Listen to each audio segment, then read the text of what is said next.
Gagawa tayo ngayon ng pork belly rest. Lalagay natin ang soy sauce, garlic powder, lemon, gamitin ang pepper. Imamarinate po natin siya ng 30 minutes para yung lasa niya ay sumuot yung flavor sa ating. Then guys, mag-umpisa na tayo. I-sear muna natin yung ating pork belly, kunting oil. Then isa-isahin na natin. Sear muna natin. Guys, yan. Itong ating pork belly is no skin po yung aking binili. Patuyuin natin siya guys, yung mawala lahat yung kanyang mga mag-brown-brown siya, na mawala yung tubig sa loob ng ating pork. Hanguin muna natin siya guys.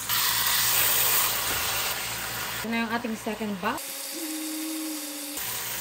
Siya parang hindi mo na kailangan lutuin ulit, ang sarap na kaya. Tinikman ko na super sarap na siya. Oil, lots of onion, tomato paste, oyster sauce. Ilalagay na natin ang ating pinagbabaran flavor, yung lemon, lahat nandiyan. Yan na guys, ibabalik na natin ang ating liempo. Yan guys, ululuin.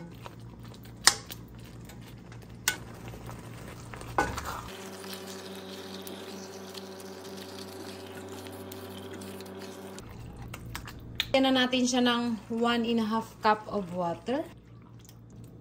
Simmer natin for 20 minutes. Nakalimutan ko pala star anise guys.